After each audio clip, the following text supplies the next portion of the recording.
Good morning, seniors. It is time for another episode of Personal Finance.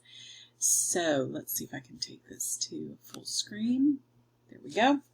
Okay, this will be a quick one. It's not a long lesson, but I do want you to have a little bit of exposure to this before we jump into the types of consumer debt that are out there. Not that I want you going into consumer debt. That would be a mistake. But you need to know what's out there and what is available when you do need it. So we're going to look at this very briefly today. Oh man, can you see I think you can see it on your end, but not on mine. The line on the cartoon. Anyway, two reasons that consumers take on debt. First of all, current consumption, and second, purchase investments. We are going to look at both of these today, one at a time. Okay? All right, let's move on. Oh, wrong direction. I do it at home as well as I do it at school. Okay. Current consumption. This is using debt to purchase goods that you will consume almost immediately. A good example of this would be using a credit card to go out to eat, or using a credit card to buy clothing. Things that you're going to use almost immediately or immediately. This is technically obligating your future income to pay for goods that you will use and enjoy today. Not necessarily a great idea. However, some people can use this wisely, some can't. You need to know what type of person you are so that you know whether or not to avoid this. Some people, they may use that credit card for the safety it involves, and we'll talk more about that in the coming days. Use that credit card to go out to eat tonight, but go home and take it out of their checkbook right away, send that payment right on. That way you're paying for it immediately, but you're using the credit card, as I said, for the safety of it. How you feel about that is going to be that's going to have to be your decision. Anyway, the point is here that there is interest added if you allow that balance to go beyond the 30 days. So that would mean that while it may cost you $10 today on your credit card to eat out, when you go to pay that bill, it's not going to be just $10. It's going to be $10 plus interest. So really, are you getting the deal you thought you were getting? Consumption borrowing is usually a result of two things: covetousness, wanting what I don't have the money to have, or two, a lack of planning. I didn't plan for all my money to be gone before I get my next paycheck. Okay? So when I get a paycheck, I need to plan out how much money is it going to take for me to survive to the next paycheck, and budget and pay my bills accordingly. Okay. These are some exceptions that might be justified, and I put might in big letters because this is a personal decision that you would need to make. Whether or not they're wise would also be made on an individual basis. When the price of something is rising faster than the cost of debt, that might make for an exception. For example, you're going to buy a car in 6 months when you have the money for it, but right now you don't have all the money, but the cost of the car in 6 months is going to be so much higher than it is now that it's worth it to buy it now. That is a rare exception, as I put down at the bottom. These are unusual circumstances that usually the the price of the car is not going to go up so dramatically that it's going to justify not waiting 6 months, but there are times. The other thing is interest-free loans. For example, you see this one a lot from places like Rooms To Go. They say 6 months or 5 years of 0% interest, and you can have your whole new living room furniture. But read the fine print on those. Sometimes those are not really all they're cracked up to be. Usually they require a set monthly payment, and you have to have them paid off, within that time period.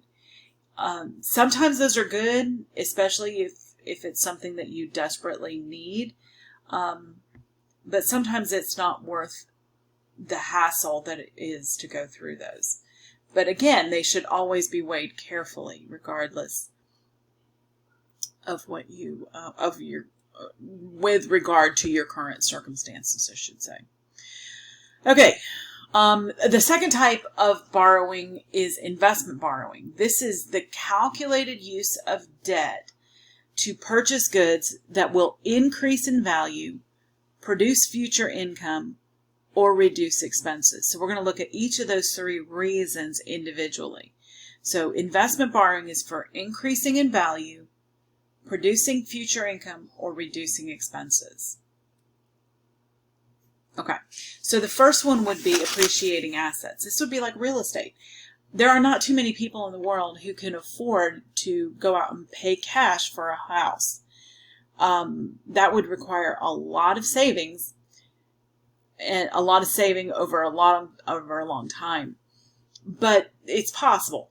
And if you really feel strongly that the Lord does not want you to go into debt, then that would be the only option you would have, is to save up and pay cash for it.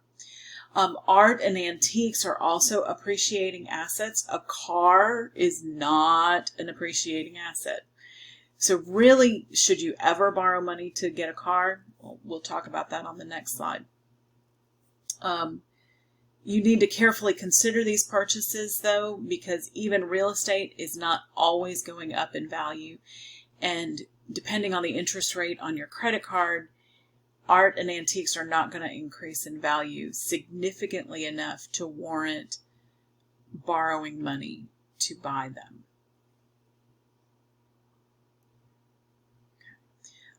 With housing, depending on where you live, the price of your house, the cost of carrying a mortgage on your home is always very high. And you're going to end up paying a whole lot more for that house than it's really worth. But then again, you have to weigh that against the cost of renting, where you're throwing money away. Life is not all full of blacks and whites. It has a lot of gray area in it, and it's something to consider there. Okay. So another reason that you might borrow money is to increase your income. For example, if you are a mechanic, you need tools to do your job. If you are a hairdresser, you have a set of equipment that you need, scissors and combs and stuff like that you have to have in order to do your job. Borrowing money in order to do your job might be an investment worth making. But some people use this type of reasoning to justify a car loan, and that may or may not work. You can usually buy a pretty much a beater type car and get back and forth to work without going into debt, and then save up your money to get something better. Some people can use increasing income as justification for buying a pair of shoes.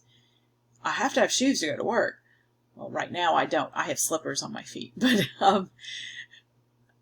you get the point. You can justify these things, but sometimes that is just what you're doing. You're trying to justify things that if you were really using your head, you would not be able to justify. Some people use this as a justification for a college education, that it's okay to borrow money for my college education. I would love to see all of you be able to go to college without ever borrowing money. But in this day and time, that may not be feasible. And borrowing the money might be the best way to get you through. There are several parts to consider there. It's not just, yes, it's part of it is the interest rate on that loan and how much you're going to have to pay back, how long it's going to take you to pay it back. Part of it is also, what am I going to be doing with my life? What has God called me to do? Because God always pays for what he orders. If God has ordered you into the ministry, God will pay for it. And you need to be careful with your money, because the amount of money that you will make will not necessarily justify taking on a huge amount of student debt. So weigh those parts carefully before you consider what you need to do. Next. Another reason to borrow money might be to reduce expenses. This would be like home improvements. If you live in an older home and it doesn't have any insulation, then adding insulation to that home would make it more efficient in its use of electricity and gas. So that might be something worth borrowing the money to do. Or the purchase of a washer and dryer. It's very expensive to go to the laundry. To take your clothes to the laundry every week. But being able to do that at home might justify the purchase of a washer or dryer, especially if you could get it on one of those low interest type loans. Then there's always the consideration of something like the furniture place. There's one in Fayetteville here that rents furniture as well as washers and dryers and things like that. I've never checked into that, so I don't know how that cost would weigh against the cost of purchase, but it would definitely be something worth considering if you're having to every week take your clothes to the laundromat, because that place is really expensive. I had to take some stuff there this summer. My son came home from the wilds and they'd been exposed to bed bugs. So we had to take it all to a commercial dryer and heat it to a certain temperature in order to make sure that no bed bugs came into our house. And it was really, really expensive. I was surprised at how expensive it was. So that is something that could be considered there as well. All right, so last thing to remember, consumer credit can be easily misused, and you need to prayerfully consider all of that before you take on consumer debt. And it can, as you learned in your previous lesson, keep you from God's best plan for your life.